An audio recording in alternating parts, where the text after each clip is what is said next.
say we love the alcohol, la la la la la la. Just line them up and we will drink them all, la la la la la la. But my mother always said, if you want to drink all day, you best start in the morning, son, 'cause that's the Irish way.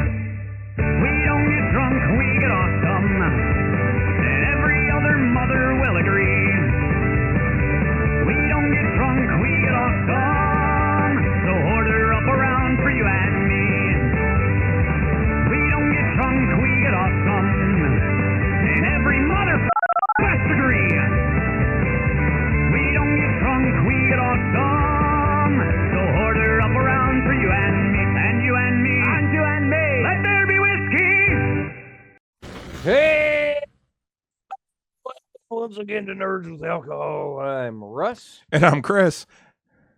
And this is this Nerds with Alcohol. This Episode episode 369. 369. That's right. 369. Long live the precious. God. Whoa, what a fucking game. But we'll get into that in a little bit. It's nice to be back. A lovely sunny, Dude, beautiful today day, was right? gorgeous. I wanted to be out on the golf course so bad today. Dude, it was spectacularly nice today. And it's just gonna get warmer. It's gonna be like in the 80s tomorrow. It's gonna be in the 90s on Thursday, and then I believe it dips back down into like the 80s for the weekend or something like that. So, Well, like Thursday's supposed to be like 89. Last I saw. like 89, 90, somewhere in there. I got 90 in rain at 90 on Thursday. Yeah, like tomorrow 86, Thursday 90, Friday 81, Saturday 80. Yeah. Well, it's funny because you're I probably had 96 on Monday. yeah. You're looking at something that's you're a few miles farther inland than I am.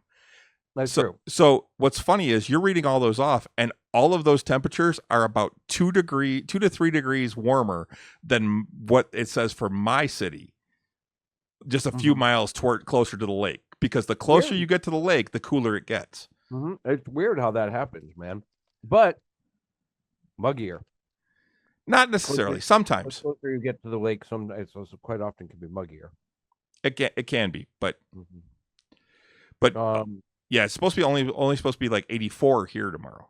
Yeah, we're gonna cook at work. It sucks. I got golf tomorrow, so we'll see. So, and someone is going to need some plastic surgery magic. Yeah. I'm guessing that we're going to talk about this again. We'll talk about this in a few minutes. But yeah, I'm guessing that what happened to poor Euchariah, it's going to take more than a restoration to bring his good looks back. It's like, holy shit. So yeah, beautiful day in the D. Yep. So how was your week? Ooh. Well, this is going to be an adventure when we try this. It's an alcoholic daiquiri smoothie. Oh, okay. Their hard smoothie is what they're calling it. All right, we'll get to that in a minute. Yeah, we'll get to that in a minute too. My week was okay. The weekend was cool. Friday we gamed. Yep. Let's actually save that Save that. Yeah. Save that. Yeah. Saturday and Sunday I was at Canterbury Village performing as Oliver Roga. I had a lot of fun. It was very lovely. I didn't run into the children of old friends like I did the last week. I had some really fun times, some lovely interactions with some very nice people. Met a young woman from originally from Brazil, was 5'9". She was actually about closer to 6 feet tall in the heels she was wearing. So we got to chatting. She was really, really cool. Made a new friend, and then there was a great interaction I had with this kid. So you made a new friend, but did you tell her about the show? Yeah, I did actually. Okay, because we've already got Ghost Hand in Brazil. So yeah, that's right. Well, she's an American. She just got her citizenship, and but she is originally from Brazil. She had this real light, barely noticeable accent, and I was like, "I catch your accent. Where are you from?" And she made me guess, and I was able to guess correctly. So, oh, nice. Yeah. So, you guessed Brazil really over Portugal. I did. That's good. Go. So, she was cool. I had this great interaction with this little boy who he was obviously he was very anxious and probably somewhere on the spectrum. And his grandma wanted a picture with him and I together, and he didn't want to take a picture. And I'm like, well, why is it I won't touch it, promise. Why do you want to take a picture? And he's like, and he was just very nervous. He's like, I just don't really like pictures. I just don't really like pictures. I'm like, you know what? I'm not a biggest fan of pictures either. Why don't we do it together? We'll be brave together for taking these pictures for your grandma. And he looked at me, and you could see the wheels turning, and he just kind of nodded. And he was like, okay. And so we took the picture, and grandma was just thrilled. And she looked at me and she goes, oh my God, you're amazing. And it was really, really cool. So just a great time. I was able to surprise a couple people, a couple of my friends that didn't recognize me, a couple newer friends that weren't very aware of Oliver Ogre. And it was a great weekend. Although I will say what really sucked is on Friday or on Thursday, right before I left work, I like bent over to pick up like a can of paint, not even a full can of paint, but a half empty can of paint. And I got this sharp pain in my back, my lower back. And I was like, what the fuck is that? I think I strained something or pinched a nerve or something. And I was using at game, Renee gave me a like an ice pack, and most of the day Friday I just kind of, I guess, chilled so that I could rest it. And then I was given a back brace. A friend of mine loaned me a back brace to wear when I was walking around as Oliver. And then the belt that I wear is also very supportive. It's this big heavy leather belt. Excuse me. So, but I was okay by Sunday pretty much. It worked its way out. And yeah, CD, that's what it was. It's a case of the olds. Man. Case of the olds between my knee and my back, But yeah, it was one of those things. And I think what was actually good for me was moving around. Was moving around. So stretching it out, probably stretching it and moving, and I just sit still long enough that some of the pain subsided, and then I was able to, work it out a little bit. I think so. It helped. But yeah, it was a great weekend. I really enjoy playing that character a lot. It's a lot of fun. So then I also found out yesterday, I think it was, that I will more than likely be doing the next Big Rock show. It's like 90%, They're basically just trying to settle on how much money they want to spend on me and Dave. Whether it's just going to be body painting and, the two of us body painting, or if it's going to be like more of a production where we decorate the tent that we have and do this kind of cool kind of barbershop idea that we have. But that's going to be more expensive because we're going to have to charge them to make all the props and stuff. So I'm guessing they're just going to opt for just to have us body paint. So, but the drag was that all the other people that I went with last time, they don't want character actors this time. They just want the body painters, because apparently Incarceration has like an in-house like haunted attraction.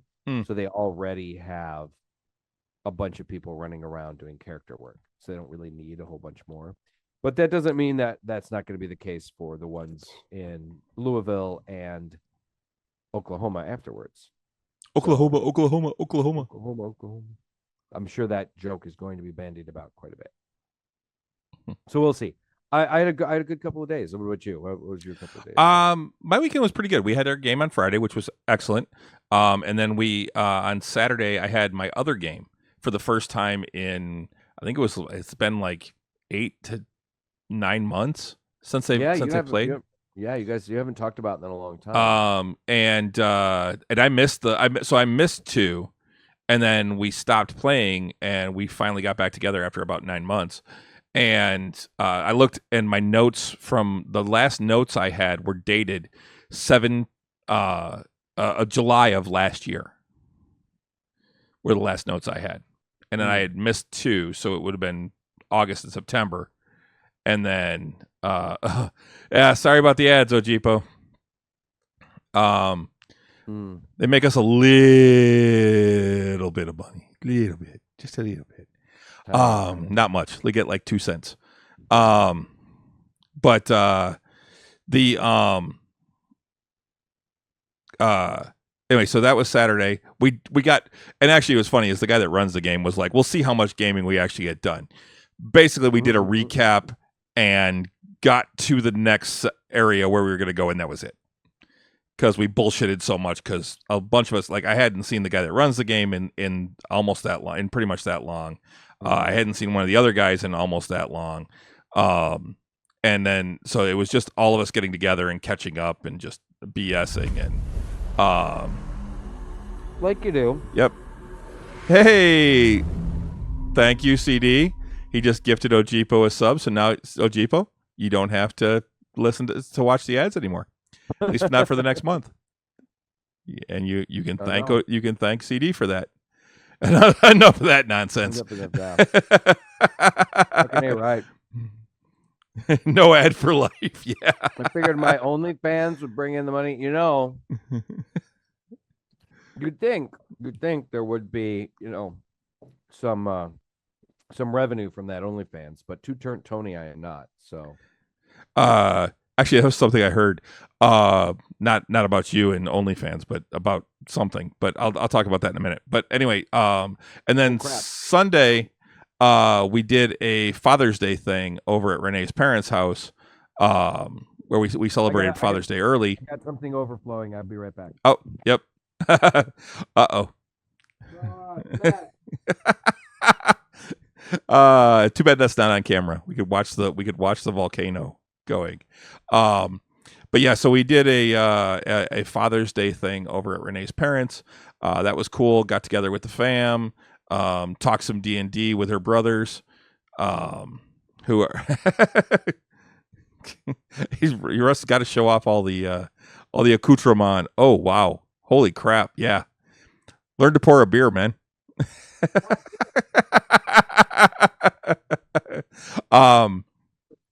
I can't hear you. So not beer. If it was beer, I mean that'd be more. Yeah. But yeah, so got to talk some D&D and golf and some other stuff. So it was a good time. Overall though, I mean, so the other thing was Sunday they said no rain. We're sitting outside and all of a sudden it starts to just fucking rain. Right. I'm like, wait, what happened to the no rain? I'm like, weathermen, I want to get paid to be as wrong as weathermen are. I want to get paid the amount that weathermen get.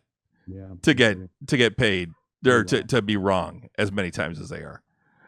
Because I mean, I can look outside and say, yeah, it's not going to rain today. I can watch weather patterns and be like, I think it's probably going to rain tomorrow. You can look at the Farmer's Almanac and maybe. Yeah.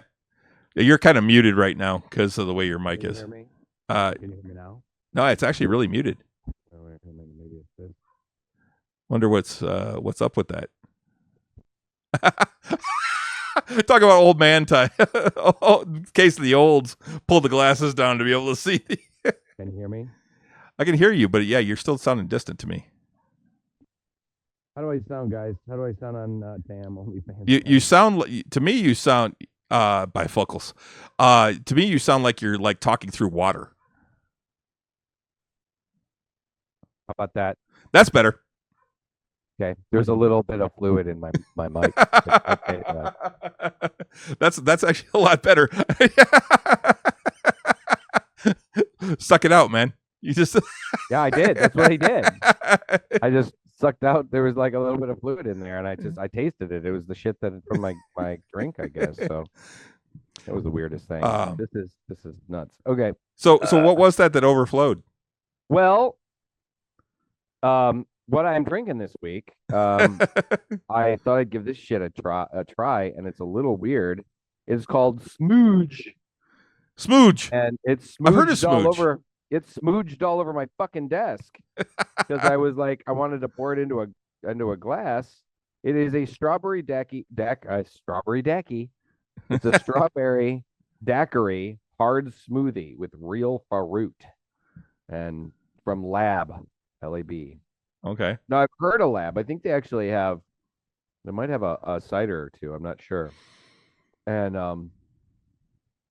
And I have now since tasted this overflowing mess. The volcano.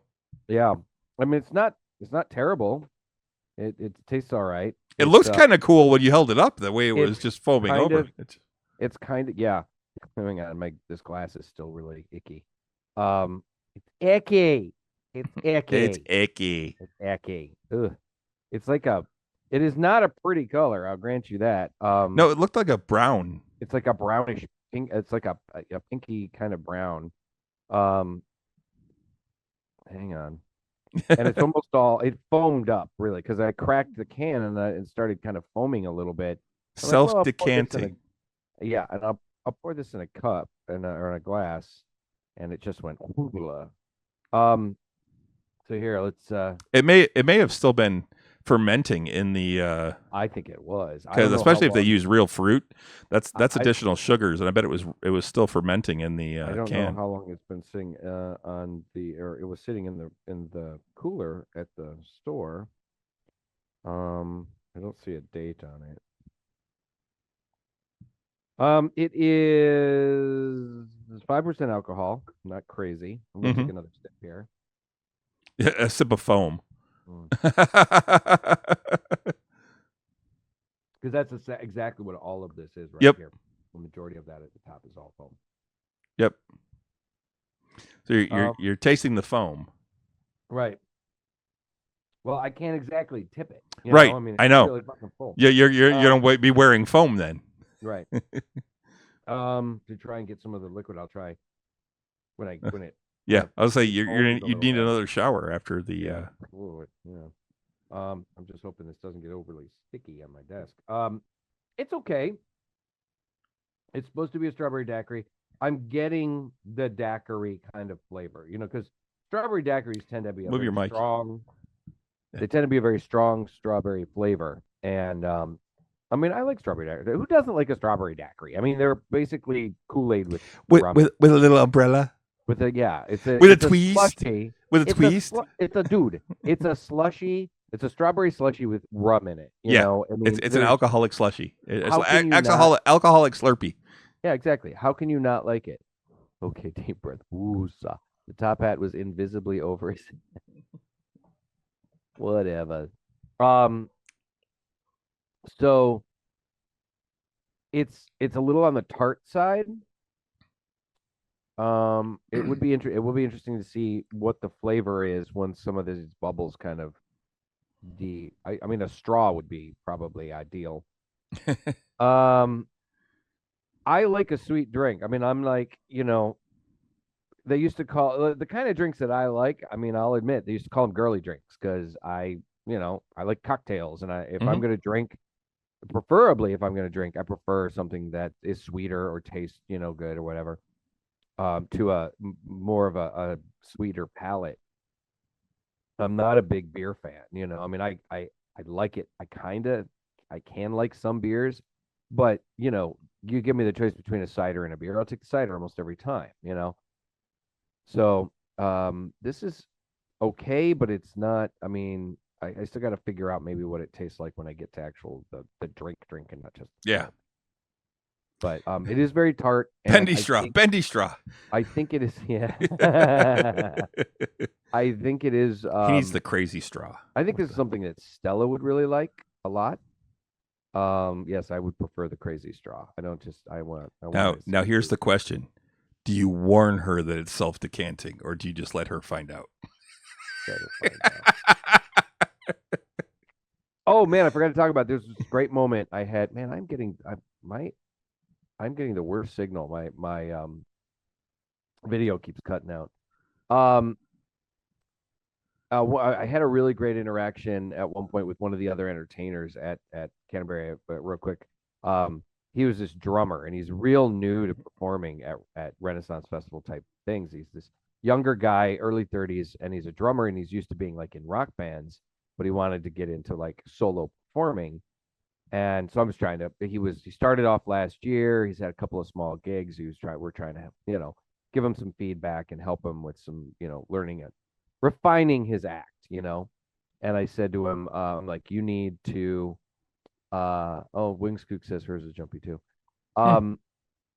I said you need to push the costume better because his costume's very basic. It looks like it looks like a costume. Looks like his mom made it. I mean, just like made a Halloween druid costume. But anyway, so at one point I go up to him. I go, okay, listen, I want you to drop a beat, and I'm just gonna start scatting as an ogre, and we're gonna call it. It's gonna ogre scat, and it was a fucking riot. It was just like Zippity I, beep bop boop. he just started. He started doing a beat, and I was just like, a beep bop. Oh, yeah. You know what, A beep guys? bop. Just so you know, Twitch is actually at the top of the down detector right now, so it looks like Twitch is Uh-oh. having problems. So Oh shit! It yeah, wasn't there's Mel Torme. yeah, there's a lot of people reporting issues on Twitch right now Uh-oh. in the last like 10 minutes. Well, we'll keep going and we'll Yeah, see what. yeah. It's just I just wanted to make sure because I'm not seeing any issues here, but if you guys are all reporting them, let me look into it. And I pulled up Down Detector, and yeah, it looks like it's ramped up. It looks like they've been having problems since around 5 o'clock today. The chat's still up. So Yeah, that's but it's gotten worse since 8 o'clock. So Mhm. So anyway, but yeah, I just kept going. I just started doing like complete nonsense as Oliver Ogre, and it was I had a crowd of like 30 people just staring at and wondering what the fuck I was doing. And it was hilarious. Just bebop, bebop, bop, bebop, bebop, And I'd look at it, the words, bebop, it was just fucking funny. I mean, that was a lot of fun. So anyway, but it's all the followers from Drinking Nerds started. Yeah, all the yeah, I'm sure that's what it is. Yeah. So anyway, yeah. So that's what I'm drinking. This crap. What are you drinking? I am drinking something I brought back from Traverse City. I got home late. I had a work adjacent event tonight. That I went to, and I didn't get home till like 7:30, so I didn't really have time. So I just poured myself a drink instead of actually. I was going to make an old fashioned with this rye whiskey that I got, but instead I just poured myself some of the rye whiskey. So there's the rye there. It's a beautiful looking color. Oops, as I spill just a little bit. But what this is actually a place that Renee and I went to when we were up in Traverse called Mammoth Distilling. And they're actually they're in the same building as the workshop, which is the place that I did the beer for the other a couple weeks ago, the 20-pound sledge. But yeah, it's that's the rye whiskey bottle right there. They got a mammoth on one side and a big old dog on the other. It is 92 proof, so 46% ABV. That's a lot. Well, it's a whiskey, so you expect it to be. But yeah, this is their Woolly Rye Whiskey Reserve, made in Michigan, hand-hewn spirits. Woolly Rye is made from a mash bill of 88% Wheeler rye, 10% malted Conlin barley, and 2% caramel malt, using grains grown in collaboration with several northern Michigan farms and glacial water from the Torch Lake Aquifer. The resultant spirit is blended in small batches to achieve a perfect balance of full-flavored rye grains, nutty sweet malt, and bold American oak. A perfect example of northern rye whiskey. And I will say, this is tremendous. If you like rye whiskey, this has, I think, all of the really good indicators of rye. It is sweet. It is spicy. It's got that spiciness on your tongue, along with it being kind of sweet. It's got that alcohol burn that as I call it, the line of love that just goes line of love. Yeah, that just goes right down your chest when you warms you in the cockle area. In the subcockle region. In the subcockle region. But yeah, one giant cube. That's right, CD. That's what I've got in here. And it's actually a Nerds with Alcohol ice cube. Branded. And it's also in, you can't really see it so well, but it's in the nerd glass. So, that Renee got me. The nerd glass. But yeah, it's kind of sweet but kind of spicy. It's honestly, it is freaking delicious. And I did just find out a nerd glass and cube. Yes. No comment. Yeah. Sorry. Yeah. Cockle. It's Yeah, the keep the cockle to region. yourself. Yep. But yeah, this I found out you could get some Mammoth products at the event I was at today. I was actually talking with some people, and I was talking about the show, and I was mentioning that I was going to do this that I was going to review this on the show, and I was told that you can actually get some Mammoth products at Meijer. Not everything. Some of it you can still get. You can only get at the distilleries, and they have multiples.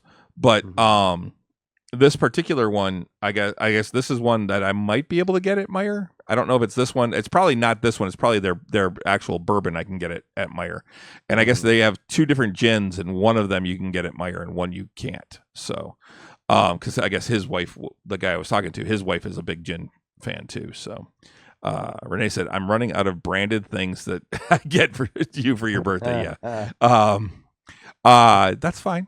You know, it doesn't have to be a branded thing. Still, one of the best gifts she got me was a little pocket watch for my steampunk costume because it had a beautiful engraving on it in Irish, which was awesome. T-shirts, yeah. You know, CD, I want to start doing a store, but we don't have enough followers to really make it worth it. But I've thought about doing a print as you go type of thing, where a print on demand. Where we do that. So we don't make a lot off of it, but it would get us out there. So let's see. CD is having emotional support attaché. Hazy from Youngblood Brewing in Madison. 7.2%. 4.25 out of 5. Damn solid. Okay. Cool. But anyway, yeah, if you like rye though, and you can find Mammoth, if you're ever in northern Michigan in the Traverse City area, Mammoth Distillery was a really cool place. They had a really good, very entertaining singer that was there. Yeah, they were not unreasonably priced. Renee and I each got a couple of drinks. And then we bought 3 bottles because I said, I want the rye. She said she wants the gin, and the bartender that had come over, she's like, well, if you get a third one, I'll give you 20% off. And so we went, sure, give me the cherry whiskey too, which I will probably do in sometime in the next couple of weeks. And she brought over everything, and the entire bill was only like $150. Oh wow! All right. For 3/5 and like 3 or 4 drinks, that was I'm like, that's not bad. For a cocktail bar. Oh yeah, no, Ojipo. Thongs, we don't need thongs. What? Fast and small printing. No. No, we don't. First of all, it wouldn't be that small. Yeah, that's what I was thinking. We'd have the emblem right there. Yeah, right there, right in the middle. Big, right, banana hammock. Got it. Oh, he doesn't say, it doesn't have to be thongs for guys. That's true. That's true. I think that's the direction. I mean, I was thinking. Yeah, let's face it. Renee's about the only girl. Well, no, Auntie Dawn. We got Auntie Dawn too. Auntie Dawn. Yeah. And occasionally we got a couple others, but for the most part, it's a bunch of. My name is Dutch. Yeah. My name is Dutch. Yeah. She's a girl. Yeah. So, but for the most part, this show is pretty much a sausage fest. No. For sure. But yeah. Renee said she'll wear an NWA thong. I hope so. But yeah, so yeah, other than that, I really like this. So yeah, good. So I gotta bring this up. Like, I'm a little hungry, a little peckish because I haven't eaten much today, or like since lunch anyway. How awesome are these? They are. We are not sponsored by them. They're not sponsored. No, not at all. But you gotta love goldfish crackers. They're so easy to eat. Like I could eat this. I'm gonna cut this little segment out, and I'm gonna send it to them and say, look, we need to be sponsored by you. Sponsor Yeah. us, Goldfish. Because look, Pepper without Farm. it, he's even going. Russ is even going. Russ can be your spokesperson, and he'd just be like, how awesome are these? How awesome are these?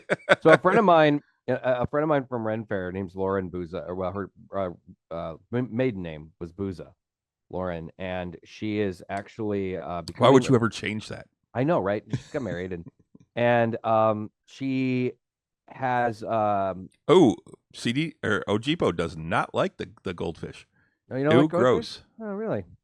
They're just delightful. But anyway, so my friend Lauren is I mean, we're not super close or anything, but I'll take Cheez-Its. She was really fucking cool. And she is an influencer now, and she's actually doing fairly well. She calls herself the Dadvocate. And what she does is she backs up, she calls out toxic female behavior on the internet and everywhere, actually, toxic female behavior, and is very supportive of men and how we're not all fucking scumbags.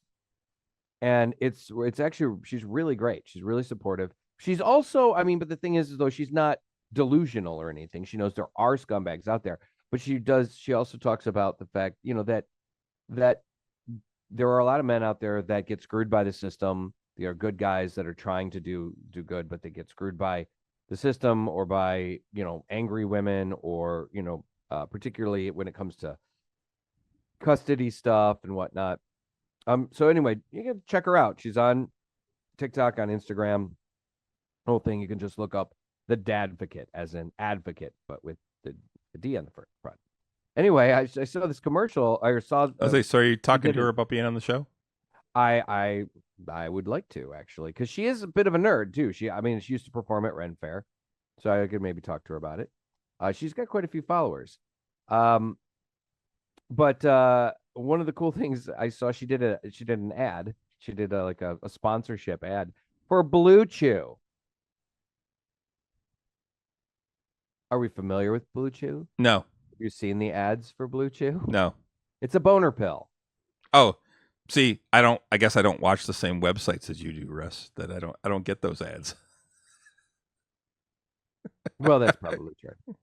No, I get it. It's in my fucking feed, man. I don't know what it is. Okay, maybe I don't need those things either, Russ. I don't talk about them, so Facebook doesn't send them to me. Mm-hmm. Okay.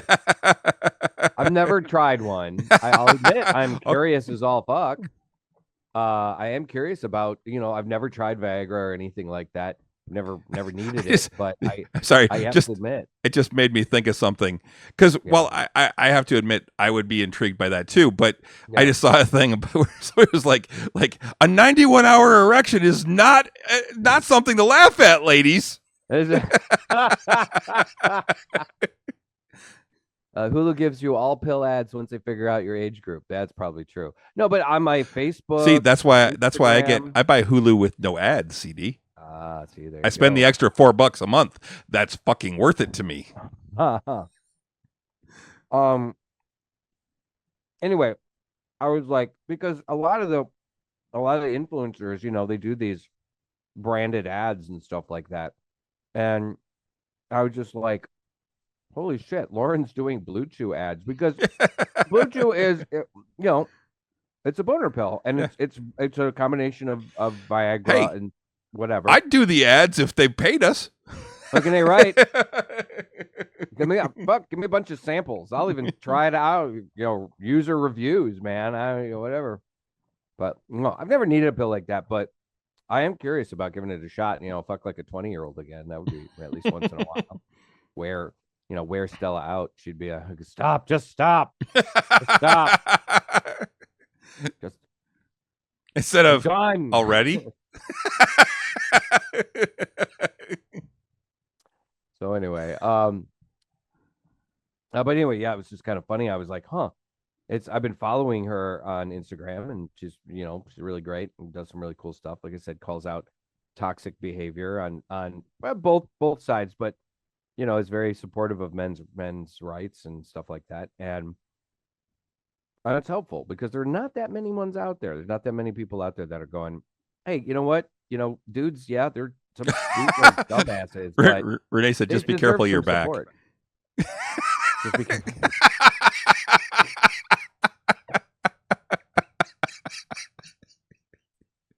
Wow, that was so good. Good. That is a Kelso burn. Right? That's a that 70s show. Burn, you know, that was good. Well done, Renee. Well done. Thank you for that. All right, shall we move on? Let's talk gaming. So Talk game. Friday night we had our game. Yeah, And what'd you think? Fuck you very much. Sir. Fuck you. Fuck you. Fuck you. Fuck you. All right. So what happened, ladies and germs, is that we went in knowing we were going to have a big ass fight, and so we And you weren't at full health. You weren't at full spells. No, we were pretty close. I mean, you were close, but you weren't at full. We weren't at 100%. We were at like 90. Yeah. Because we had like a small fight or something before that. And wasn't a big deal. I don't think we went through any big spells in that, which is kind of good. I was down like 15, 18 points, something like that, which is nothing really compared to when you're 147 hit points. And so we went into this room knowing that it was going to be a big deal. And I was running a little late. I got held hostage at Taco Bell again. And so I get there and they're already in the room and I just walk in and I'm like, and all I see is one bad guy. So I sit down and we're getting into this, you know, they're telling me, giving me a little. Well, there were two at the time when you got there. No, it was just the one. And then you moved in the Shadow Demon. Oh yeah. The one little guy. Yeah, that's right. And so then they're like, you know, this guy is like, he's what was he called? The Malaka the spider. Malaka the spider, right? Yeah. Gross and undead and gross. And he had 8 arms, no legs. Right, and they were like arms. They weren't like spiders. They were like yeah. He ran around on fingers. So and he was all skulls underneath. Too. He was all spell casting for the most part. I mean, he did have some physical attacks, but he was mostly teleporting around, spell casting, and he summoned a shadow demon that was 30 feet tall and nasty 15, as all get out. But okay, 15 feet tall and nasty as all get out. And so we get into this fight. It's actually called a Nightwalker. Is that it? Nightwalker. Yeah. So we get into this fight. He's counterspelling a lot of spells, but thankfully, Merrick Harris is built for fighting undead and demons. He's a paladin. He's an ASMR paladin, so he's built for it. I was able to uncase my wings. Oh no, I did that right there. No, I didn't do that right away, but you did about 5 rounds in. Yeah, I started. You know, I decked. I was able, thankfully, and coolly, laid the killing blow on both of these bad guys. And we're like, so I'm like, yeah, fucking rocking. But we find out that our patron, that has been our pal through most of this campaign, Razlin, the Dragonborn, wizard. Is he a wizard or sorcerer? Wizard. The wizard. And he's along for the ride. He came along to this dungeon with us, and we find out that he is obsessed with obtaining this item that we were fighting for to try and get. And he's been using us the entire goddamn time. And Reslin has been masquerading. Yeah, that he's not really a Dragonborn. He's not really a Dragonborn. He is a motherfucking dragon. A full-on fucking dragon. Not just dragon. And a gold dragon. A corrupted gold dragon. Ancient gold dragon. Corrupted. Old. I'm getting there. Corrupted. Ancient gold dragon. We, at this point, because we didn't expect a fight after this, everybody has blown their wad, shot their load. Got to come up with another sexual reference. on this, on the previous 2 bad guys. So I am almost out of smites. I still had, I was out of my third. I still have quite a few smites, but they're all first and second. I can, and I think I have 1/3 levels. You used your Pearl of Power to get 1/3. I used my Pearl of Power to get my third one back. But so yeah, so I'm at about half my smites. We're almost out of healing. I think Octavian is out of his big heals. I know I'm out of healing. After the first breath weapon that dropped 3 of you. Right. Octavian used something to bring those 3 back and stabilize them. And yeah. And then he flew to the other side. I got a little more of the liquid that time. Yeah. It's not bad. I'm actually tasting it's a little coconutty too in some ways. Okay. It's probably the rum. Mm. But anyway, as we were saying, yeah, so we didn't, and he ended it. Chris ended the fight at 2 rounds in. So we're fucked. We're fucked. This is arguably probably one of the scariest guys we've ever come up against, and probably is the most powerful, scariest guy we've come up. So he flew to the other side of the room and went behind some pillars, and Euchariah at least tried something. He's like, I'm putting a wall of force up between these 2 pillars and 50 feet high. Because the ceiling goes up 60 feet.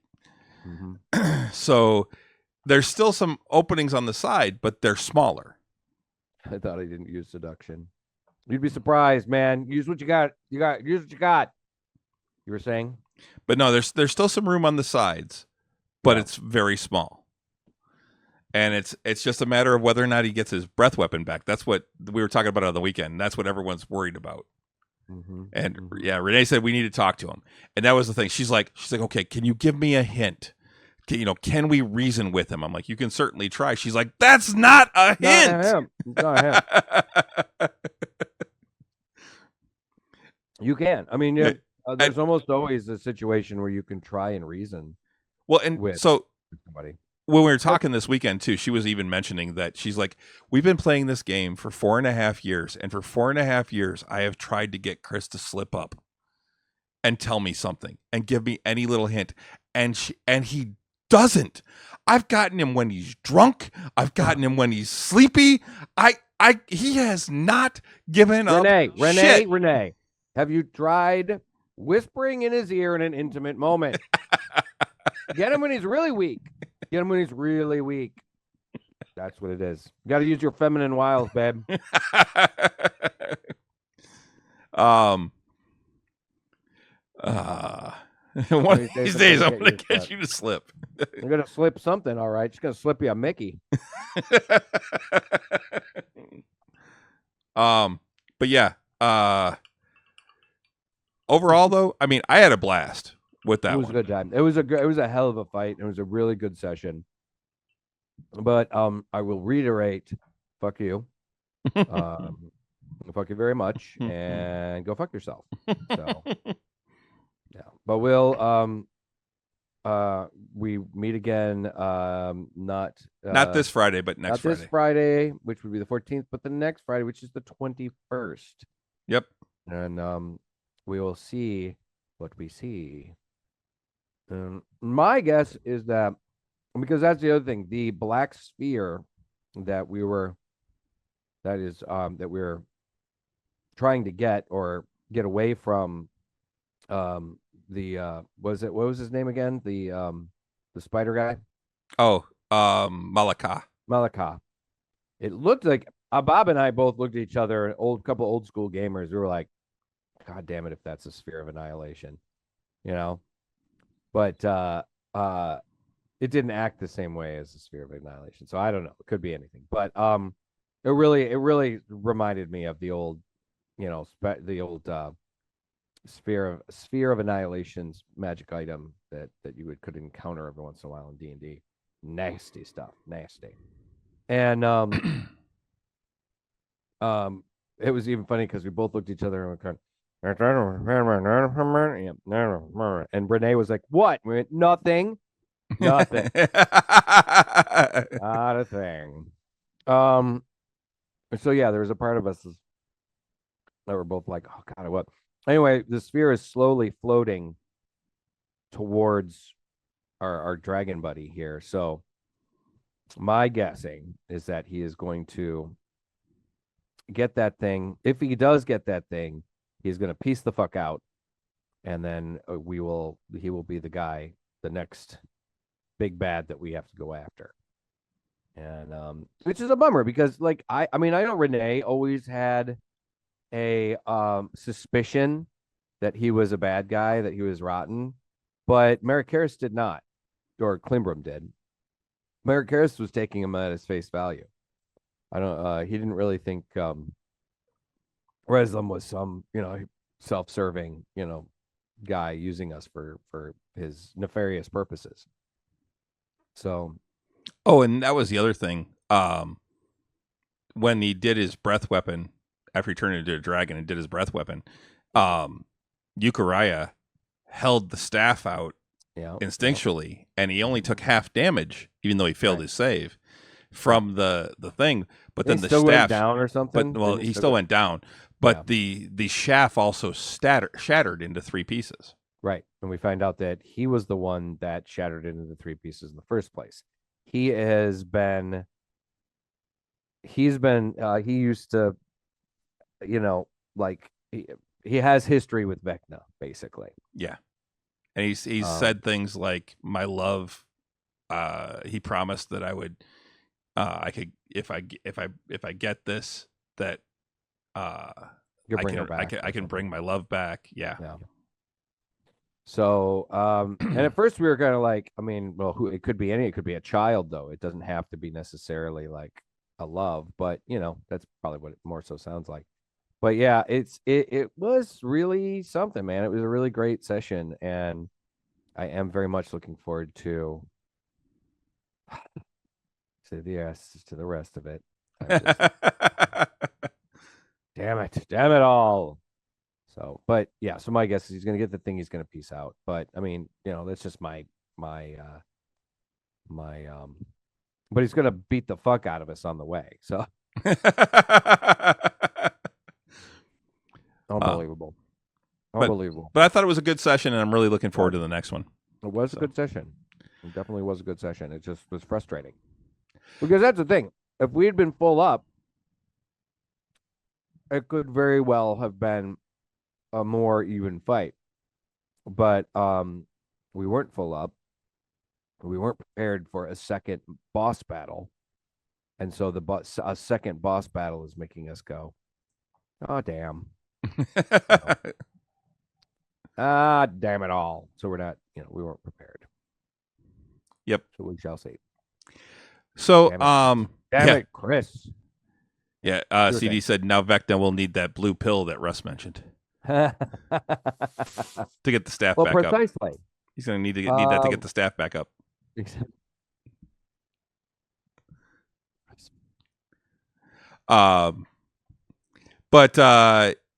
Yeah, so moving on, though. So there's been a couple of announcements that I saw. Big ones. Well, one, a couple of endings. The boys will be ending after season 5. So season 4 is getting ready to start up. Yep. In just a couple weeks. Which the creator of the boys has said that was always his plan, was to go 5 seasons. Correct. Now there was some people saying, "Oh, this could go longer." Just recently there were some rumors saying, "Oh, maybe." I mean, this is really successful, and people are like, but they could conceivably go more than 5 seasons. But the creator, the producers, everybody is like, "Nope, we're going to do 5." Mm-hmm. So, and that's good. I mean, I think that's going to be good. I agree. Finish out the story, and what's your thing was? Yeah, CD. It's Thursday. It's is when season 4 comes out. This Thursday this week. Yeah, this Thursday this week, the 13th. Oh, I thought it was. Oh yeah, you're right. Yep. I thought it was. I thought it was July. Yeah, no, for some reason I've got in my head it was July 13th. Thursday is The Boys, and Sunday is House of the Dragon. House of the Dragon. Yeah. See, that's why we have to get caught up. I got to get caught up. I got to finish off Star Trek so we can kind of polish off Star Trek Discovery and talk about that. The ending. Yeah, I'm gonna have episode 8. I've got 3 more to go. Okay. For Star Trek Discovery. So. Yeah. So there's definitely some big shows coming, so we got to get caught up. Yeah. And we're going to talk about something that I saw online later. But also the other one I saw was, and I'm kind of bummed about this one, is that Arcane is going to end after season 2. Yes, Which I heard this as well. I'm kind of bummed about that because Arcane is one of, I think, the best animated shows. So it's the best animation in a show that I've seen in a long time. I really, really, really like the animation in it, and I thought it was fantastic. And the story is pretty good, even though, I mean, it's based on a game that I never played, but I thought it was fantastic. And I'm really bummed that it's only going to go one more season. And we get that this fall. Yes, I haven't watched it yet, but everybody I know that has been into it and has been watching it has said it's just spectacularly good. Considering it's based on a freaking video On game. a video game, on League of Legends, Yeah. no less, So yeah. I've just heard consistent, awesome, stuff about it. So I'm bummed too. I'd be curious to know why exactly they're only going to go 2 seasons. Renee and I were talking about it. I have a feeling that the animation's kind of expensive. Probably. So we'll see. But I'll definitely be checking that out as well. So yeah. So those were the 2 that I saw there. And mhm. then on a different note, we did get, and I think we talked about this last week actually, that we got a release date for Vox Machina season 3. Mm-hmm. And that is October 3rd, I believe. I know it's October. I think it's the 3rd. And then along with that, I guess there was another announcement, kind of a much quieter announcement though. They didn't make a big hoopla out of it, but that the entire cast was currently working on recording the Mighty Nine season 1. Right. So there's talk that could very well come out. It's most likely going to come out next year. Is the expectation? Now you and I had already speculated that that they were going to be doing them really close together, and that we figured we were going to get one this fall, probably October, and the next one next spring, probably late spring, probably like May. Yeah. And I want to see if that actually comes true, because we were right about when Vox was coming out. Mm-hmm. But now we'll see if we know when Mighty Nine does. I really hope that Mighty Nine goes at least one more season past this. I'd like to see Vox, 5 you mean? seasons. Yeah, Vox Machina. I'd like to see 5 seasons minimum, because I think they're still working on the dragon, the Chroma Conclave. Chroma Conclave, which is a huge storyline. It's massive storyline. It took up most of the. That's what most of. It took up a good half. Yeah, at least. I think it was even more. Might even be more of the storyline. Yeah. And I mean, there was a lot of little things that led up to it too, but the Chroma Conclave was the big story thing, because the first big arc was really dealing with the Briarwoods. There was a couple things, and then they were let up. Okay, so Briarwoods was a really big arc. That was the first arc in the cartoon. In the campaign, it wasn't. They actually had to. That was one of the things that this thing I found online, where it was talking about the announcement for Mighty Nine. They were talking about how with Vox Machina, they actually had to skip ahead to that to not bring in what's his name, Tiberius, because he had left the show, and he was part of that first arc, which was actually all in the Underdark, and it was all about them saving Lady Kima and all that. Yeah, it was the first arc that we saw on the internet, because they started in their home game. Yes. And they started in the home game. They were like level 6 or 7 or 8 or something like that. They were relatively low level. I think they were like something like 6. And they went into the Underdark, and it was a pretty great storyline. I mean, it was fun. And yeah, and they skipped a bunch of stuff. But the Chroma Conclave, so they went to Briarwoods, and now they led into which led into the Chroma Conclave, and that's pretty. It's a great storyline, story aspect. But the show or the whole campaign ended with dealing with Vecna, and or the Shadowed One or something like that. What they call it, the Whispered One.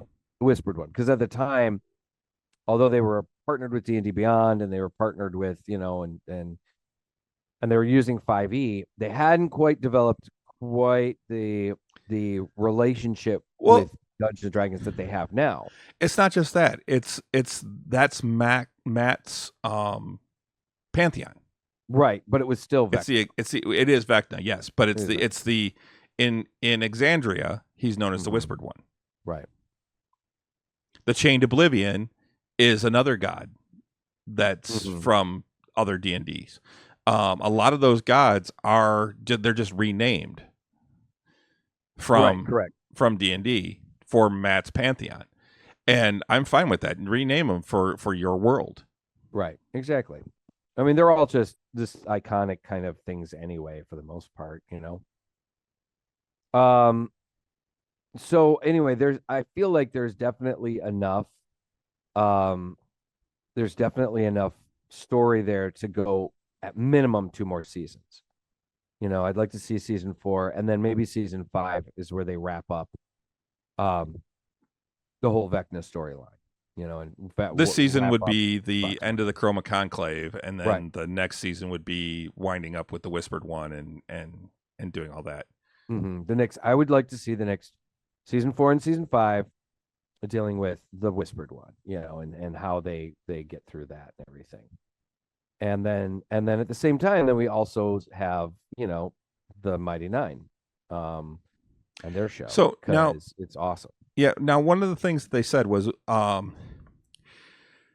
that in this thing that I watched online, it was only 4 minutes long, but it was an interesting take on everything, and I agreed with most of it. And one of the things that they said was, first, the Mighty Nine was the first campaign that we got to see from start to finish.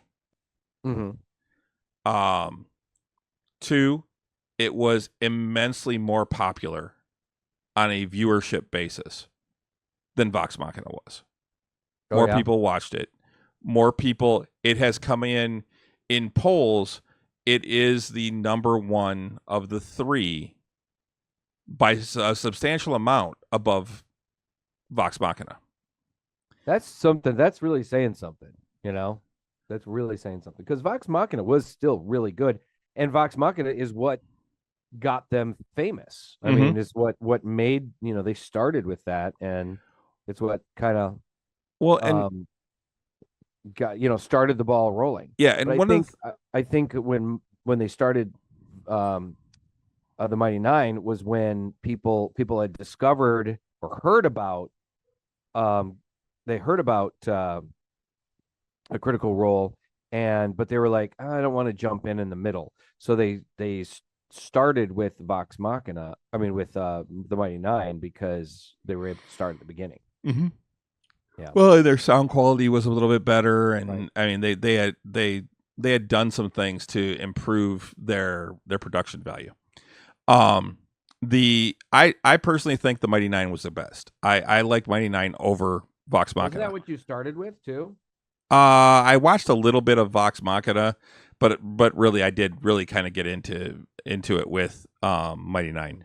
But anyway, what they said was the other thing that's a big thing that will lend itself to the storytelling in like an animated form is that a lot of the character arcs, the individual arcs that the characters had, were built into the storyline better in Mighty Nine than they were in Vox Machina. They said the whole thing, like with Grog and Percy specifically, they bring up, they were just like, they had nothing to do in the last like third of Vox Machina, because their storylines, their arcs were already done, so they were just along for the ride. Right. Yeah, that's true. Whereas in Mighty Nine, those arcs continued through the entire story. Mm-hmm.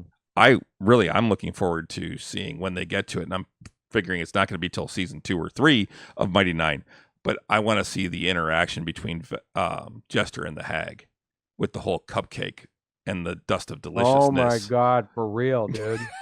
For real. But unfortunately, that doesn't come till quite a bit later. That's why I said it's going to be like late season 2, season 3. Yeah, probably early season 3, because or even maybe later, because that's when that's when they change. That's when Veth gets changed back. Right. So so that is late. Not turning into Veth, and which is the last like quarter or third of the show. So that's all, but it has to happen. Yeah. Just like we all want to see Keyleth turn into a goldfish and jump off a cliff and turn into a goldfish, and we want to see Vax swoop down and save her. Just like we also want to see Keyleth, or not Keyleth, Vexalia get together with Percy. There's so many things, there's so many story elements, so many things there. I want to see what's call it? Traveler Con. With the golden dildo. The golden dildo. Yeah. I mean, being stuck to the person's hand. I think they might soften that one a little bit. I don't know. So yeah, it's. Oh, Renee said she can't wait for Essek. Oh yeah, and Essek for sure. I mean, the whole Caleb Essek thing. Yes, the Caleb Essek thing, and also the tower. Caleb's tower. Yes. I want to see. Well, see that. Well, and their mansion. That's what I'm talking about. No, I mean their mansion, the one where they created the hot tub where they all hang out, and it was in I can't think of the name of the lands now. It's where Essek's from. They were granted a house, a mansion, right? No, and you're right. And Matt let them create the mansion, and one of the things they said they wanted was like a hot springs hot tub. Mm-hmm. Yeah. And they would all get naked and get in the hot tub and relax. That's right. No, I mean there's so many awesome storytelling moments in the show. I really want to see them, brought to life in the cartoon. So I'm hoping that Amazon keeps going with that. That's so profitable enough for them to keep paying for it, because it's fucking great. Like I said before, it's some of the best animated, television out there. Mm-hmm. I mean, and that's doing it a disservice, because it is, aside from the animation, it's also just really well written and well acted. The art is amazing. I love it. I think it's easily one of my favorite kind of shows of its type. So it'll really take me off if they end each of these at like 3 seasons. Yeah. Mm-hmm. So one of the other announcements that I saw today was that Star Trek Starfleet Academy has announced a new cast member, and it's actually supposedly the villain of the show. Mm-hmm. And it is Paul Giamatti. That's incredible. Paul Giamatti doing. Now, this is a guy, he's an Oscar and Golden Globe winner. I'm fairly certain. I know he's an award-winning actor. And I mean, that doesn't discount, or it doesn't like preclude him from doing Star Trek. But I mean, he's a big deal. And for him to come on board to do this new Star Trek show is a major, major win. I mean, his movie that he was in. He won a Primetime Emmy for John Adams, an outstanding lead actor in a miniseries or movie. He's won 3 Golden Globes for John Adams, Barney's version, and The Holdovers. He was, The Holdovers is the new one that he just got. He won 4 Screen Actors Guild Awards. He's won He's won 3 Critics' Choice and a bunch of miscellaneous awards. He has not won an Oscar, but Okay. Still, I mean, that guy's a hell of an actor, and he's gonna be on Star Trek Academy as the protagonist or the antagonist. That's pretty fucking cool. Yes. So, but that's gonna draw people to the show that hadn't watched Star Trek before. That's really gonna draw people in. That's gonna be really awesome. People that are fans of Paul Giamatti. So. They also announced that Helen Hunt is going to be the captain and chancellor of the new Starfleet Academy. She's going to be so not the captain. She is a captain. They're saying she's a captain by rank, but yes, she's going to be the chancellor of Starfleet Academy. Okay. That's cool. I've always liked Helen Hunt, and we haven't seen a whole lot of her in recent years. No, and you're talking about another very award-winning actress. Yeah, actress.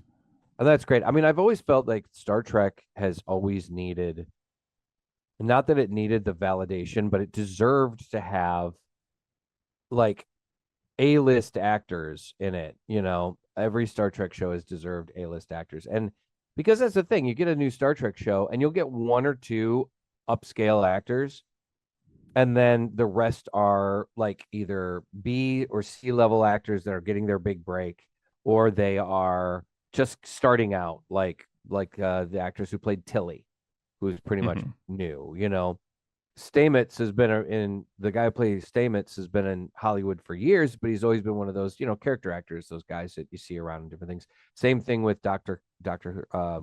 Huber, you know, his husband. And so I mean, in the first season, I mean, the same thing with the woman who plays Michael. She in Discovery, she was kind of, you know, she'd been in a few things. She'd been on The Walking Dead and whatever, but this was kind of her big break, you know. So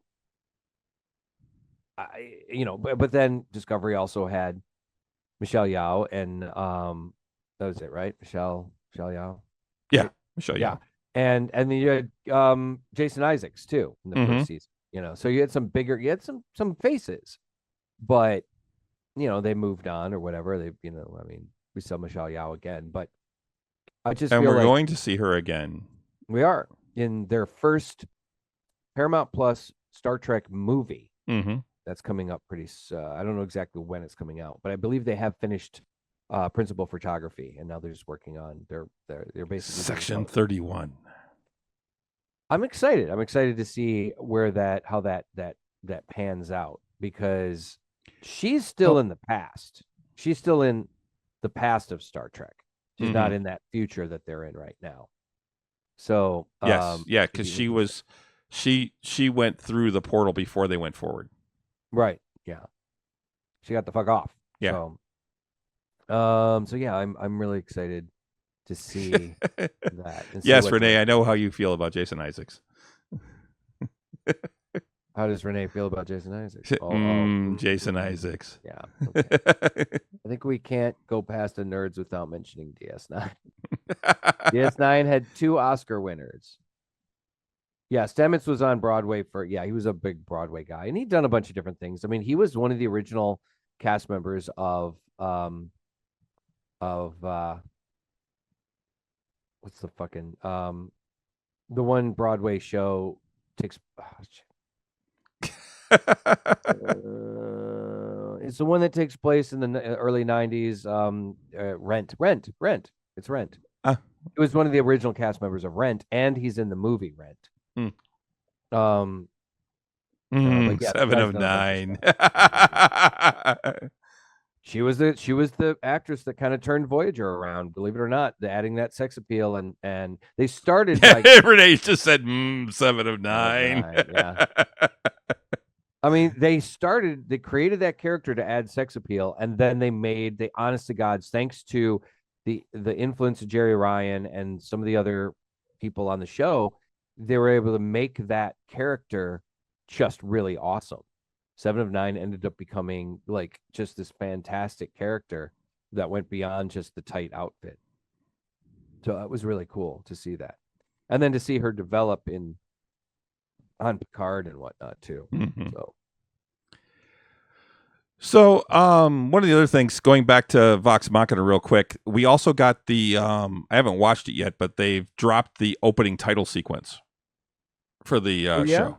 Yeah, Of the Academy? they have a brand new title sequence, and actually Ed posted it in our Discord channel Oh, really? earlier. He's like, I'm just gonna leave this here, and yeah, I'm like, yep, I have not watched that yet. I was completely busy, so I didn't So one of the other things I saw on Nerdist that it's funny because this just came up last night. So Renee and I we were watching, I don't even remember what we were watching. It might have been Welcome to Wrexham or something like that. Anyway, no, it was John Oliver because we were on Max, and down below it was like the top movies or suggestions for you or whatever. And one of the ones that came up there was a movie I haven't watched in years, and Renee said was on her list. Because she's never seen it, but people had told her she needed to, and it's Practical Magic. Yeah, they're making a sequel. Which, yeah, there's now talk that Sandra Bullock and Nicole Kidman are in talks to do Practical Magic 2. Right. Like 30 years later. Yeah. That's saying something, man. I mean, it was a cute movie. It was good. I don't know that it needs a sequel. Right. But yeah, that came up on Nerds. So yeah, I'll pass on that. I mean, I'll maybe check it out, but I'm not, I don't know. We'll see. Man, what the fuck is this? This is also supposedly Star Wars Outlaws has a gameplay video out now, which I will be checking that out later because I honestly am really looking forward to that game. And I'm hoping it's going to be... Well, they're saying really good things because they're saying, it is it's the first open world Star Trek game. I mean, Star Wars game. And so, it'll be like playing, Star Wars Skyrim. Star Wars Skyrim, exactly. I'm down. I'm looking forward to it because the last couple of Star Wars games didn't really wow me. It's also you're not playing a fucking Jedi, right? Exactly. I played some of Jedi Fallen Order, and I know Fallen Order 2 came out and didn't really wow anybody. I mean, or Jedi Survivor. Jedi Survivor. Yeah, Jedi Survivor, and people are kind of like, all right, it's okay. It's still it's $70 on Steam right now, and I'd rather play it on my PS5 than I have, the one before it, which was it was Fallen Order, right? Yeah. I have that on my computer through Steam, or because I think I got it for free. I think I got somehow. I paid for it. I think it was a Prime game. It was for Prime games because Prime, gives away games sometimes. And I was like, wow, yeah, I'll check this out.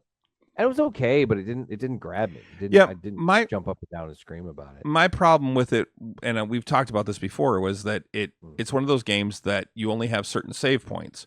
And so you can be playing for 15 minutes and you don't have the option to save it. You get 15 minutes in and you get killed and you have to go back, and now you have to do that entire 15 minutes of gameplay again. And at a certain point, when you hit a spot that's difficult for you, having to replay those 10 to 15 minutes of gameplay over and over and over again gets tedious, and it pisses you off. Right. Exactly. To the point where you just don't want to play anymore. Exactly.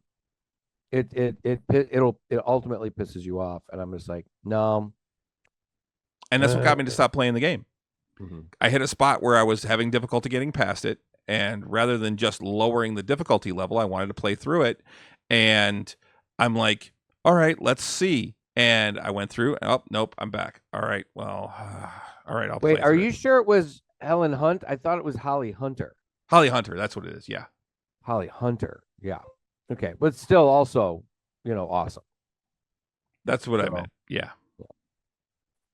I'm having a tough time finding I'll just go to our Discord and look at it later. Oh, the thing.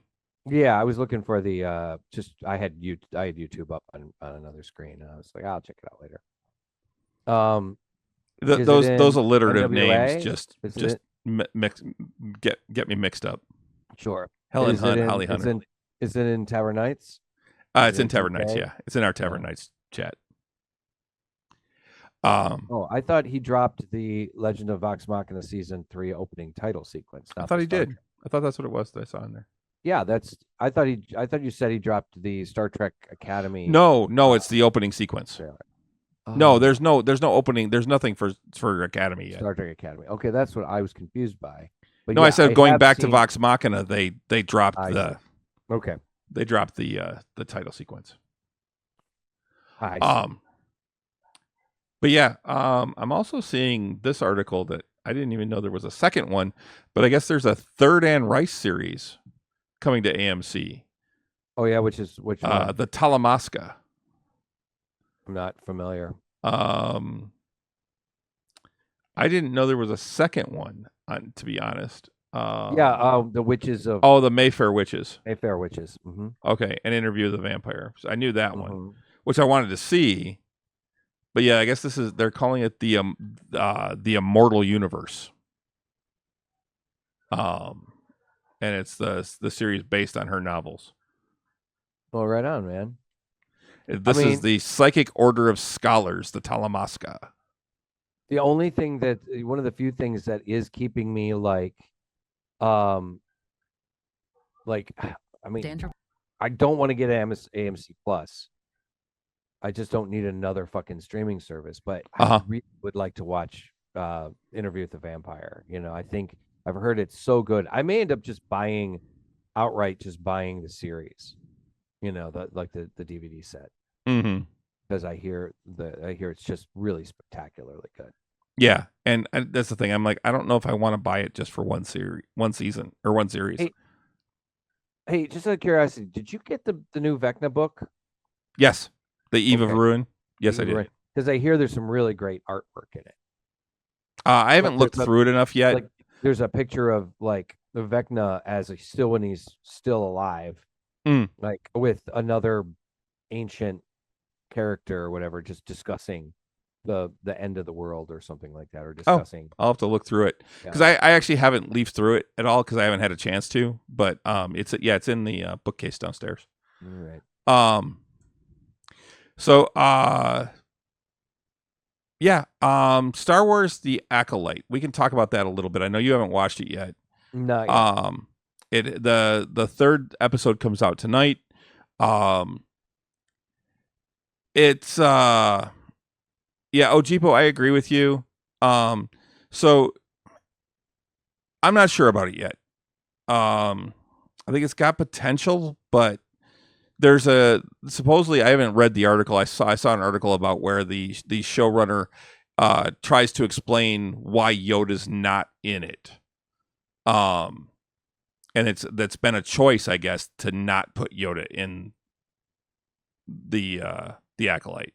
That's saying something, man. People were expecting that shit. Mm-hmm.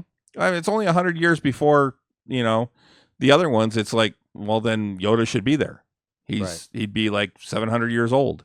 Right. A bit more spry, maybe. Yeah.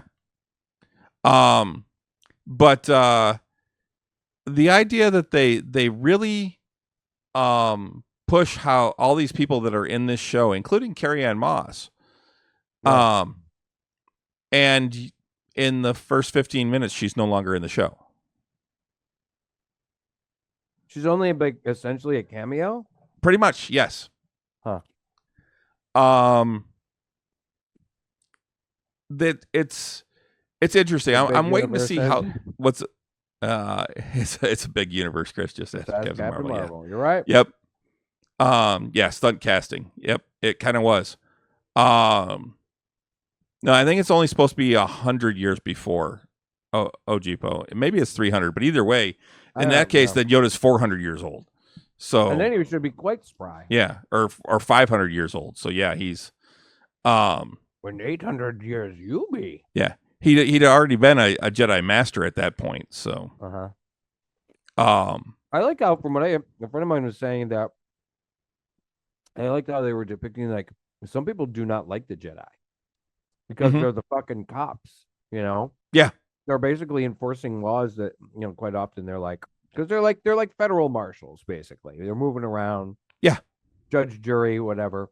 And they're kind of depicting like some people just don't, they think they butt their nose in too much and stuff. You know? So Yeah, I and don't know. I haven't that's watched it actually yet. that actually is something that was one of the things, is that they were the judges of the time. They were basically um a lot of systems that didn't have magistrates, and even those that did, could be overridden by Jedi. They were Right. they were the top enforcers of not just law, but like they Like could create morality. law. Yeah, they could create law. They could basically, because they were impartial, because they Right. were emotionally detached. They were right, which is such bullshit. Yeah. But yeah, they're the arbiters of morality, basically beyond. Which, you know, maybe some people do need that, but at the same time, it's like it smacks a little bit of fascism, you know. So Well, and don't get me wrong, I still love the Jedi and they're cool as fuck, but I do kind of like, and because I'm a hero guy, and if they're heroes, it's awesome. But I do kind of like the idea that some people don't fucking like them. They're not because they're not infallible either, right, you know. So, they're still human or whatever. well, they're mortal, Yeah. you know. I But think they're overrated and self-righteous. Oh, okay, Wing Scoop. Don't hold back. Tell us how you really feel. I figure the Jedi Order is still young and learning all the ways, and why it was giving a pass on the Jedi dying so fast. No, actually, at this point, Ojipo, they've been around for thousands of years. Because this goes, because I mean, they were around for a long time in the Old Republic, and this is Right. thousands of years after the Old Republic. Yes, they play politics just like the rest of them. Wings, you're right. That's part of it. That when they get involved in politics, that's where there's a problem. Correct. But overall, yes, there's a whole thing. I don't want to give anything away, but I think it's got an interesting twist to it, that where it's going to go. And we'll see. I'm going to see how it plays out over the next few. It's one of those where you got to give a show a couple of episodes to get its feet and get going. And like, Thanks for chatting that, with me. you're welcome. Sorry about that. That's so weird. Uh, I accidentally clicked on that, and I didn't know that would go through. That's so weird. Right. Some messages in Messenger. Thanks Voicemail. for chatting with me. Thanks for chatting with me. But yeah, so it's kind of like Andor. I thought Andor started really slow, but then it became one of the best shows I've seen. Exactly. It was amazing. Yeah, I mean, the first couple of episodes though were a little rough to get through. And it was this slow, it was a slow burn for sure. And this I'm hoping is the same way. They tried to put some action in there right away with some fights and stuff like that, and they were decent force fights, right? But and quite martial arty.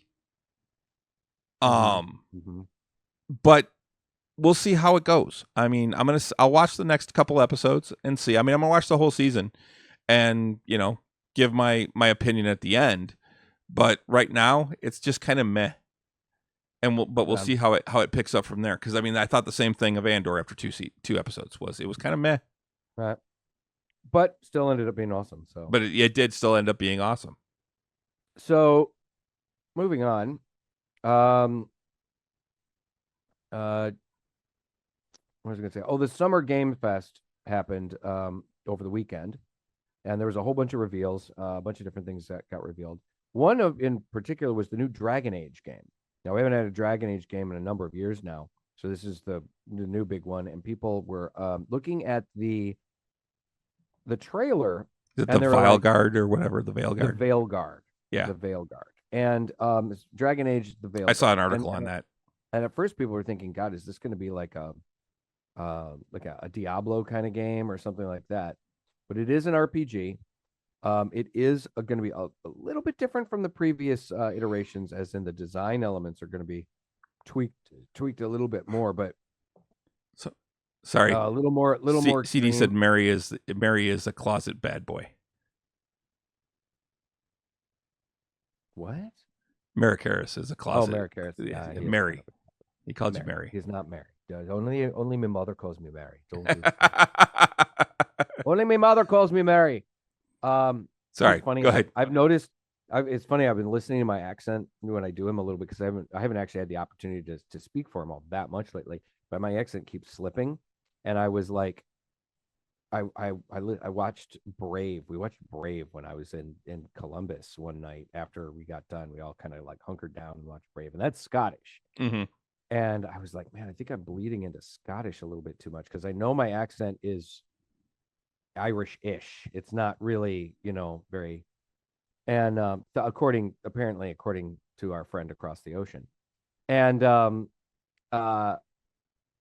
so I've been trying to like kind of listen to some more Irish dialect so that I can kind of tweak my accent closer again to that. Like that one girl that one Irish like influencer that like you've seen her, the one blonde girl that will do like these are Irish sayings that you should say that these are things that Irish people don't say. We never, ever, ever say top of the morning to you.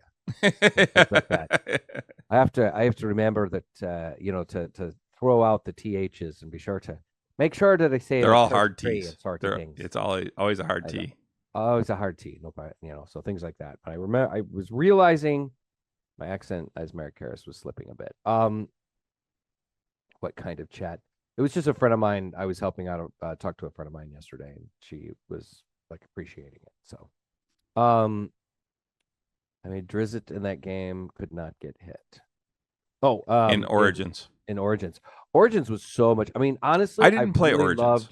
I've really loved the Dragon Age games because they are fantasy. They are high fantasy, but they definitely have a darker edge to them. But they don't have. I played the first one. Edge. I played the first one. Never finished it, but I played them all. Yeah. There is also a distinct evolution from the first one to the second one. Like the characters, they have their big horned characters that those change dramatically in design.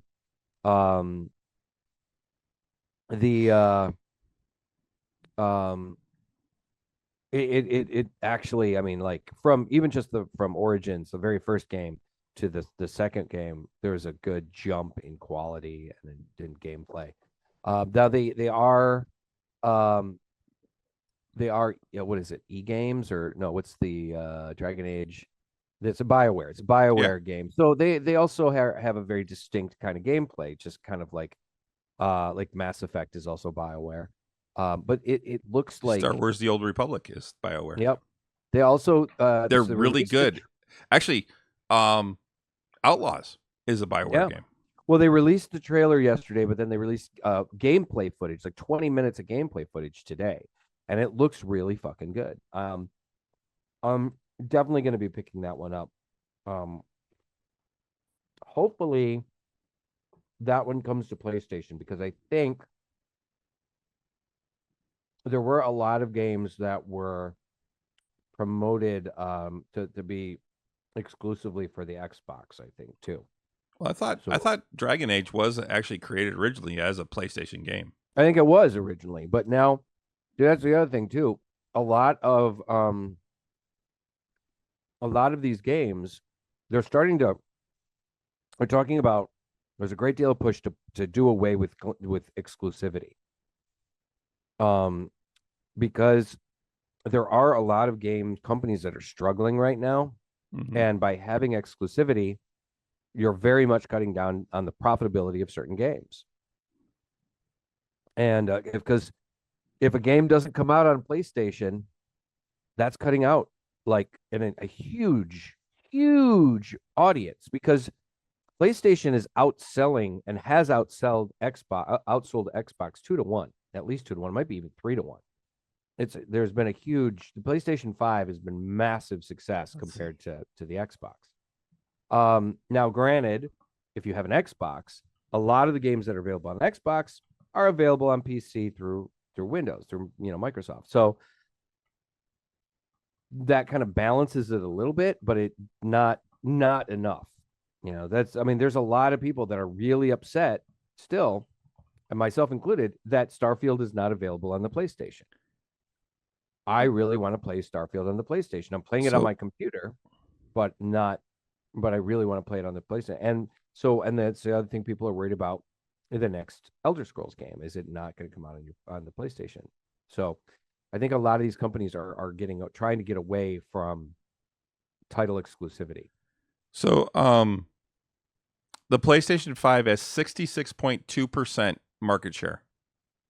Okay, so more than half. Yeah, compared to 33.8% of the Xbox Series XS. Mm-hmm. And the rest of it is probably like the Switch and shit like that. No, that equals 100%. Oh, does it? Yeah. Okay.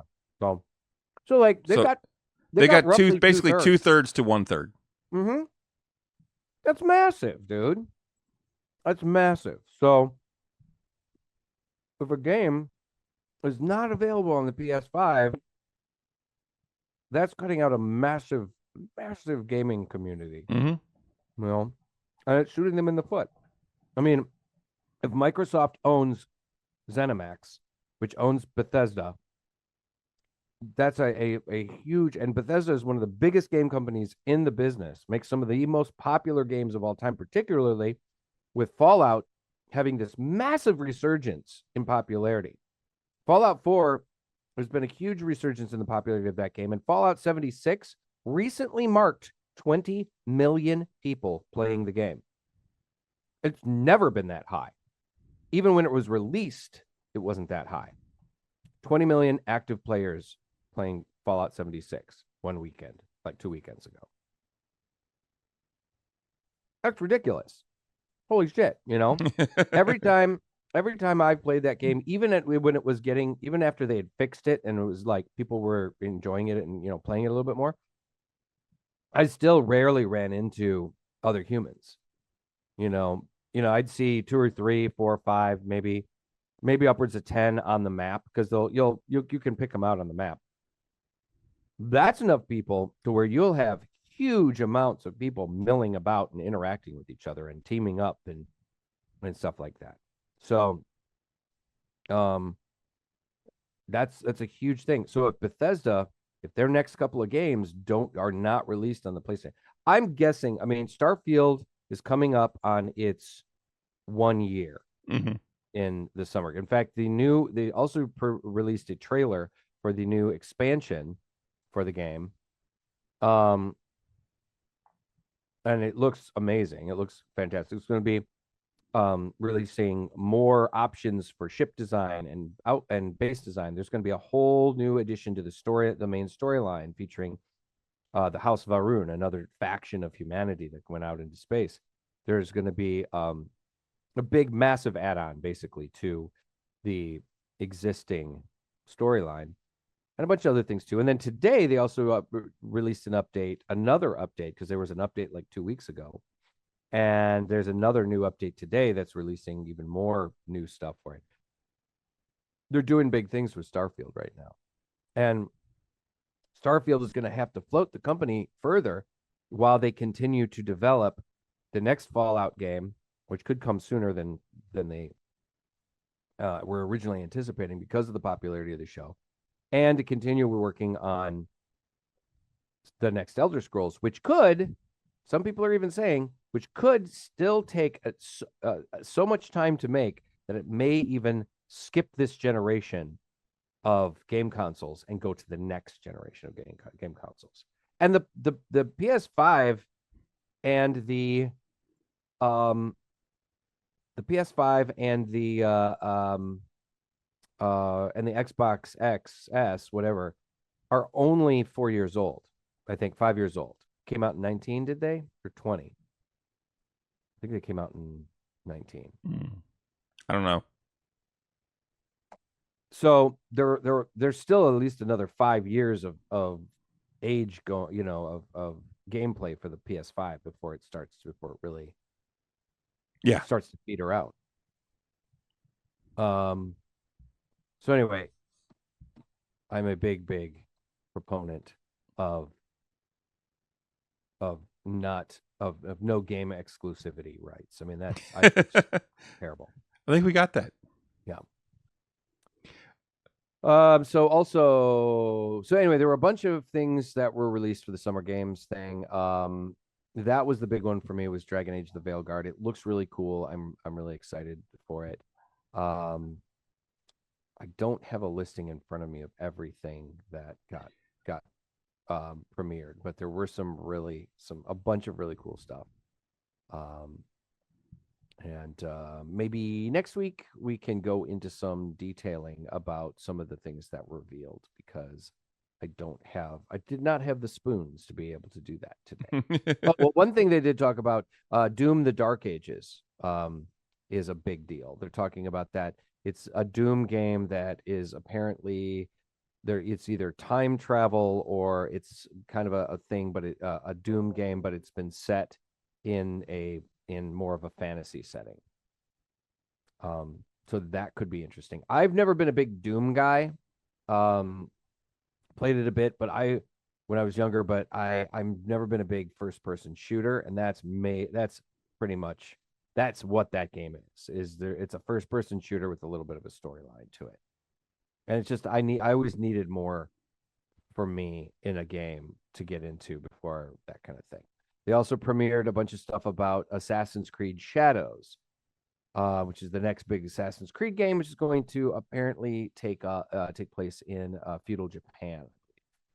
That looks like it looks gorgeous. Yeah. So I haven't gotten into the current Assassin's Creed game, which is Assassin's Creed Mirage, but I played the previous one and I enjoyed it a great deal. I try to get into the Assassin's Creed games, but I have trouble. No, I get it. I mean, they're a lot, and particularly the most recent one, Valhalla, was massive, and it had a lot of it was a massive game, and it had just a lot of stuff to do. Yeah, there was a lot of play. So CD's asking if we're going to review The Boys weekly. Probably bi-weekly, I think would be. Okay. Well, I think weekly is fine. But we'll have to be a week behind. So yeah, yes. like the new one's going to come out this week. We won't review it next Tuesday, but we would do it the week after. Mm-hmm. So we would talk about the first one would be a week and a half behind on when the show comes out. So like the first two would be out. We'd talk about the first one, type of thing. Exactly. So I think that's the way we would have to do it. Just give people time to watch it. Right. But I'm all for that. Sure. Yeah. Let's do it. That'd be great. We just got to make sure we keep up with it. Yep. Before we get going, because we're starting to get close to time. I would like to say, and because I'm sure she watches our show. But she's got to watch it. Happy birthday 2 days ago to Jenny D. Yes, absolutely. Her 34th birthday. She posted that, so I don't mind saying her age because she posted it. So she posted it. Yep. It's her fault. She is actually one of my favorite creators. I have liked her before I knew who she was. Yeah. Watching like the old videos of parody videos. The Harry Potter character I used to know was the one I really liked, the Game of Thrones parody, and then the Harry Potter parody was really good Harry too. Potter parody. Yeah. She did 3 of those. She did one for 3 out of the 4 schools, the houses. It's pretty cool. But yes, so Sláinte Jenny D. Sláinte to Jenny D. But yeah, see, replying to Ojibo, give people exactly. I'll give people Russ time to watch stuff. I just got to set the video games down and just spend a couple of evenings getting caught up on some shows. I need to do that too. Actually, Renee and I do that, and like I was saying before when we were doing our prep before the show and talking about stuff, one of the things Renee and I have gotten sucked into Ted Lasso. I got Apple TV specifically to watch Argyle, and then we were like, well, we'll check out Ted Lasso too because everybody talks about how good it is, and it really is good. It's really really good, and Giles is in it, so Giles. Right? Yeah, Anthony Stewart Head. Yeah, he's actually a bad guy in it. Yeah, as I've heard, he's like he's a prick. He is a rival. Isn't he like a rival owner or something like that? Well, he's the owner. So the owner of the Richmond Greyhounds is Rebecca. Her ex-husband is Anthony Stewart Head. He was the owner. She got the team in the divorce, and it's the one thing he loves. So she actually hired Ted Lasso, who's a football coach, an actual American football coach, to coach English football, to drive the club into the ground because it's the only thing he ever loved, and she wanted to destroy the club. And then she winds up, because Ted is such a nice guy, and that's the whole point of the show, is that he's just a good guy. Right. And he makes everyone believe in themselves and in him, that she turns everything around, and now she wants to make the club better. And by the end of the second season, he's bought another club, West Ham, which is actually a major English Premier League club, very storied club. I'm wondering how much they're getting paid to use them as the big rival in the show. Okay. Funny enough, actually, that's Keira Knightley's favorite club. I saw that in an interview once. She was talking about that her and her husband have an issue, and they don't know how to raise their kids, because she's a West Ham fan and he's like an Arsenal fan or something like that. And it's so ridiculous. I swear to Christ, dude, it's so fucking ridiculous how people are like that about sports in that country. Oh, dude, especially there. I mean, that's a mixed marriage over there. It's when you root for rival clubs, that's something. How will you raise the children? How do you get around that? Yeah, exactly. Yeah, I mean, I'd like to watch Ted Lasso too, but I just will refuse to get Apple Plus. But yeah, I mean, Stella and I are kind of in a similar boat because we got really into Young Sheldon, and so we've been kind of taking a break from some of the other shows that we like. We still catch The Rookie every week and stuff like that. But Young Sheldon, honest to God, Chris, it's really funny. Was it surprising to you the way The Rookie ended this year? Because it felt like there were more episodes to go, and I'm like, but wait, we're past May. There hasn't been an episode in a couple of weeks. I'm like, I think they're done for the year. I think they're done for the season. Dude. What was the last episode? Well, what was the last one, the most recent one? It didn't end on like a cliffhanger or anything. No. I'm trying to remember, because we're caught up. She and I are caught up. There wasn't a new episode this week? No. I'm actually looking right now to see if there's any listed. No, that's one. Let's see, season 7. Oh, 7's next season. 7 is next season. Season 6. There's been 10. Escape Plan, yeah. Yeah, that's no. There's got to be more. No, Tuesday, May 21st. Because they would have said the series finale. Not necessarily. Remember, there was a writer's strike, so it was a shortened season. Well, I guess, there is a great way to look this up. Will there be more check episodes? No one got kidnapped. No one got shot. No one's having a baby. All weddings are done. You're right, Renee. That's season. God damn it, I'm a terrible typist. Season 6. After its Tuesday, May 21st, season 6 finale, The Rookie won't be back until 25. Don't fret, though. That will allow the show to air uninterrupted when season 7 begins. You're right. Fuck, man. It's a short season. Yep. So Apparently, Jenna Dewan, who plays his new wife, is actually pregnant. oh, So that might be another, maybe ending. That's going to come in handy. That's why, I mean, lately we haven't seen. Like a lot of times, the last like 2 episodes, you saw her like lying in bed, or you saw her like just from like the neck up or something. You didn't really see a whole lot of her.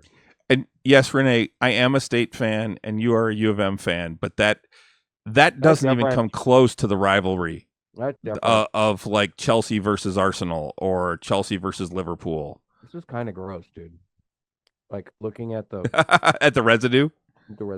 it's really kind of gross. So, anyway, well, we should wrap things up. It's getting late. It is. All right.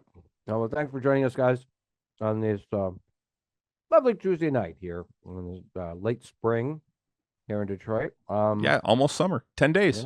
Yeah. Chris and I will be back next week about same bat time, same bat channel. Be sure to keep an eye out for us. Come see us, and thanks for everybody for watching tonight and chiming in. As well, since Twitch is acting goofy. Good night, guys. Night CD. Thanks again, night Renee. Thanks. Oh yeah, Depot. sorry See you CD. later, I did not post last week's because I was out of town and just out doing a bunch of things last week that I totally forgot. I will get it up.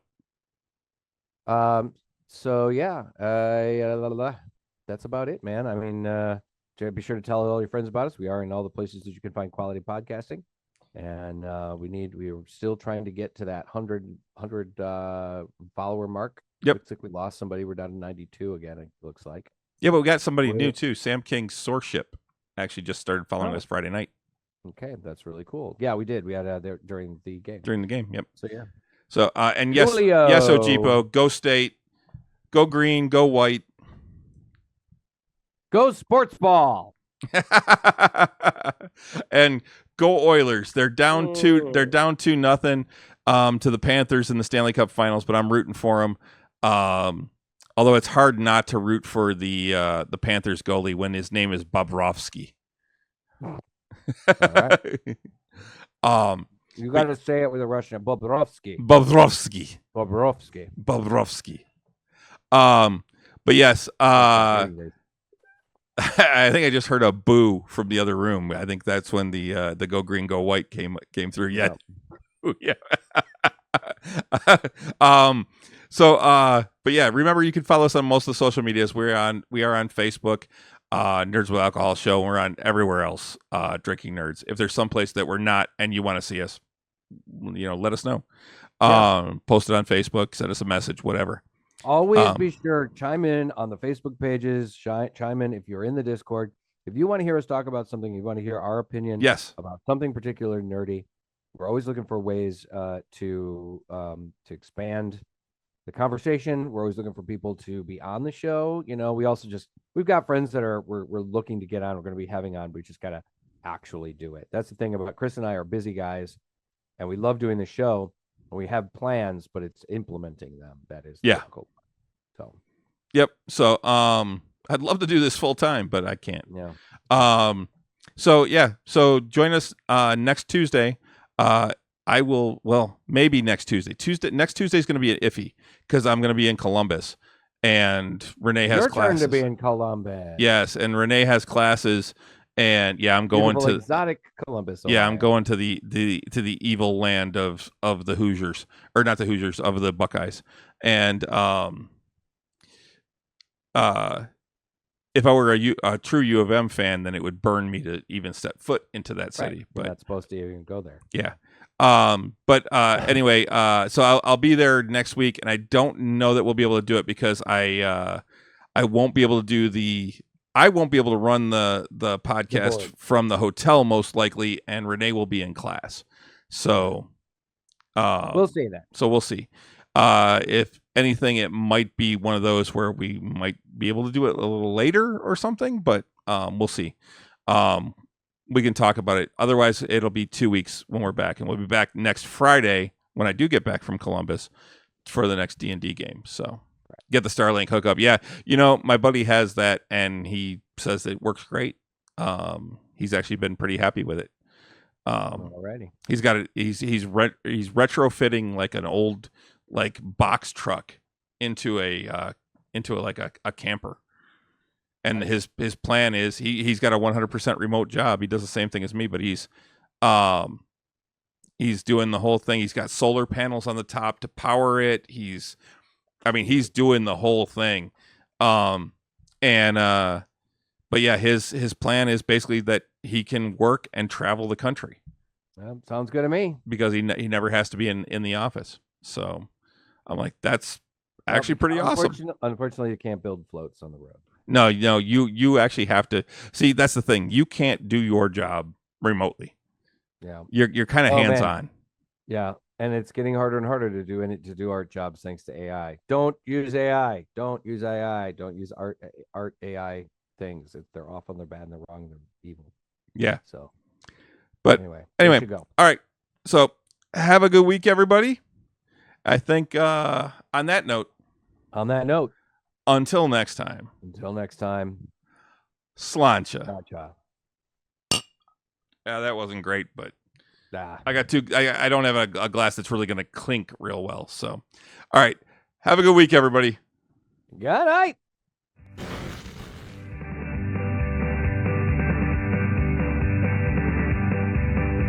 Well, I'd like to tell the story of the band, la la la la la la, how we came to sing and drink across the land, la la la.